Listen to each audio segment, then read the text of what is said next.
Hoje é um dia muito especial, um dia onde eu me sinto honrado de poder conversar sobre a carteira de investimentos de outra pessoa, de um inscrito aqui do canal, e é um inscrito especial porque ele vem comentando em todos os vídeos, ele vem participando desde que o canal era muito menor.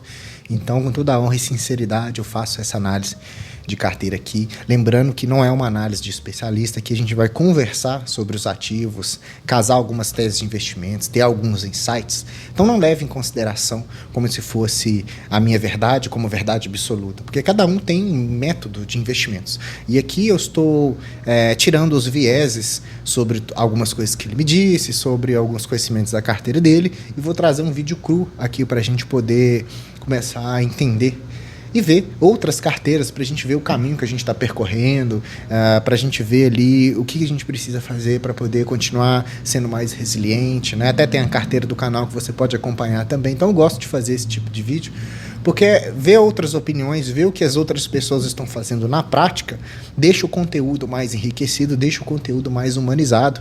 E afinal de contas, não é só eu que estou participando aqui, vocês também estão contribuindo, deixando disponível a carteira de vocês. E o que a gente pode perceber aqui na carteira dele? Primeira coisa que a gente vai dar uma olhada básica é na frequência do seu crescimento patrimonial, ou seja, dos seus aportes também.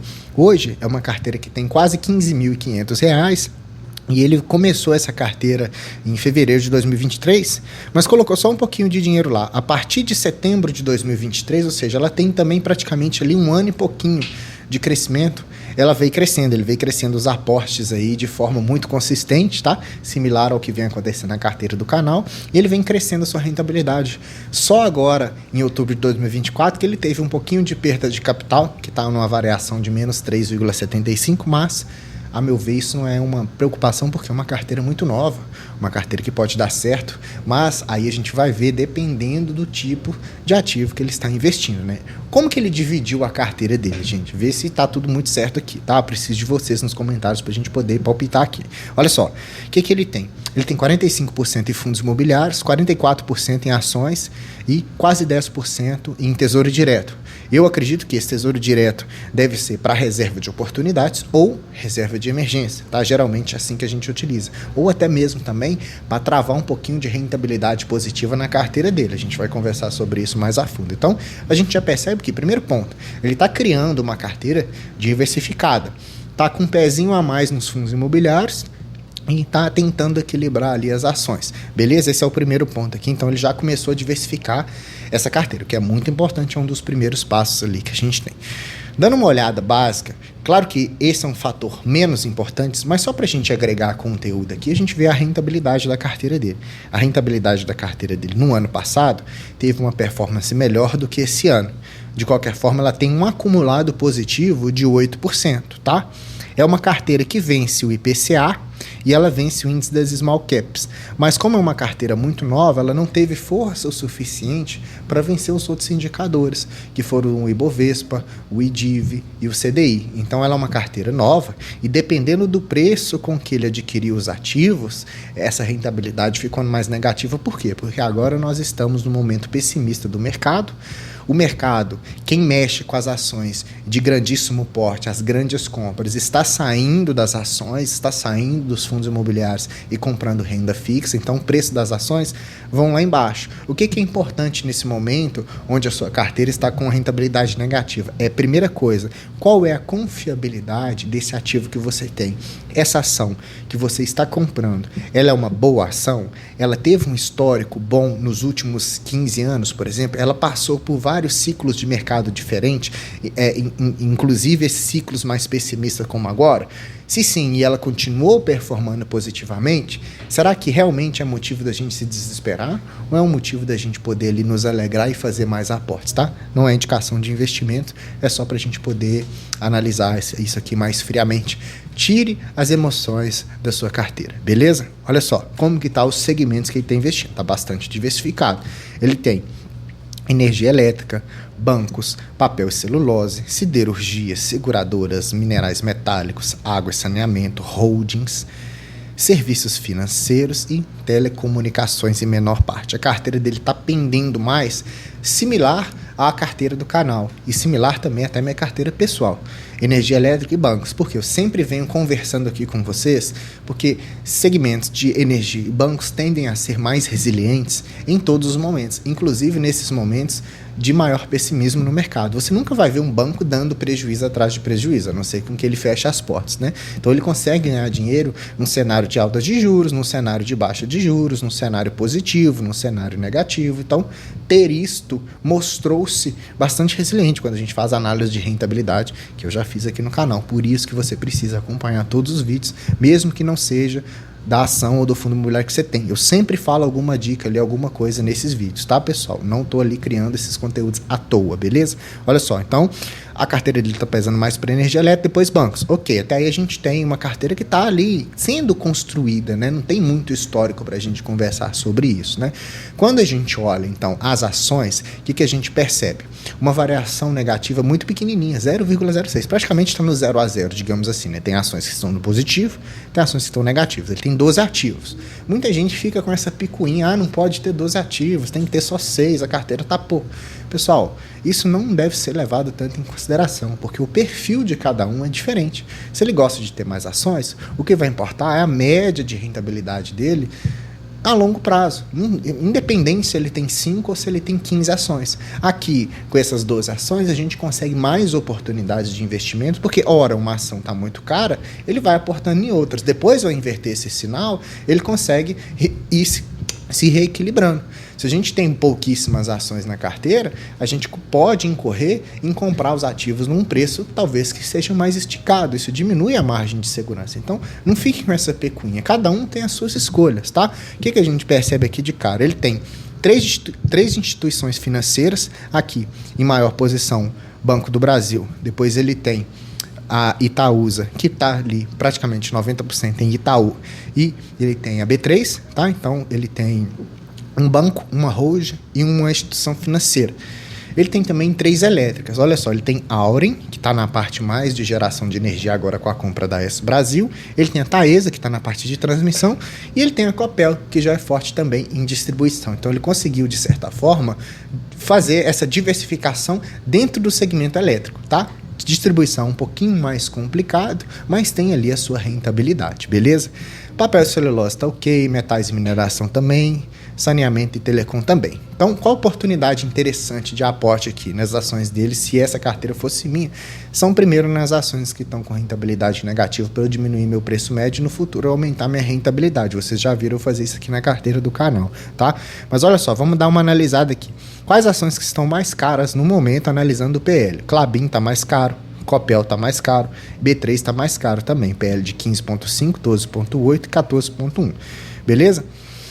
Vamos pensar o seguinte, se essa carteira fosse minha, ela precisasse de dar uma enxugada nela, não que você precise fazer isso, eu estou dando o meu pitaco aqui só para a gente poder conversar, tá? Não sai fazendo tudo aqui só porque eu estou falando, é só um jeito da gente poder clarear nossa mente. Veja bem, eu tenho a B3, por exemplo, que é uma ótima instituição financeira, afinal de contas é a nossa bolsa de valores. Só que ela, primeiro, está performando negativamente aqui, ok, tá até aí tudo bem. Ela está negociando num PL alto, então sim, se ele aportar, ele vai estar ganhando no longo prazo, sim. Mas estaria comprando um ativo um pouquinho esticado por aquilo que ele vem oferecendo em termos de lucro, né? E veja, se ele quer uma carteira mais para dividendos, ela está distribuindo um dividendo nos últimos anos de 3,7. Descasa um pouco com a técnica do Bazin, que é de pelo menos 6% em dividend yield. Então veja, se, por exemplo, ele tira a B3 e joga o valor da B3 para a Itaúsa, por exemplo, ele vai estar investindo no ativo que tem 7% em dividend yield. Ou melhor, se ele acha que a Itaúsa está mais cara, por exemplo, porque ele está acima do preço médio dele, mas ela ainda continua no preço atrativo, se ele pega e joga isso lá no Banco do Brasil, ele está ainda sendo exposto ao setor, né, ao segmento, ele não saiu do setor financeiro, e ele está conseguindo ali tirar a carteira dele, que está com 3% em dividendo, e o de jogar numa pagadora de dividendos mais forte, reafirmando que essa é uma tese de investimento particular minha.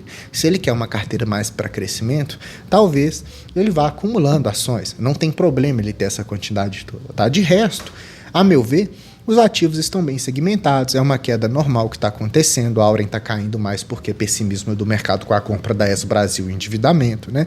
A gente tem Klabin numa fase boa de investimento, vai ser pagadora de dividendos no futuro. A gente tem aqui a Gerdau também, que é a melhor empresa de metais que a gente tem no Brasil. Nós temos uma de seguradora, a BB Seguridade também. Todas as empresas aqui, se a gente for analisar a atratividade de compra, de aporte, mesmo com a rentabilidade positiva, está num PL abaixo de 10, tá? Também é um jeito de você analisar se as suas empresas estão mais caras, tá?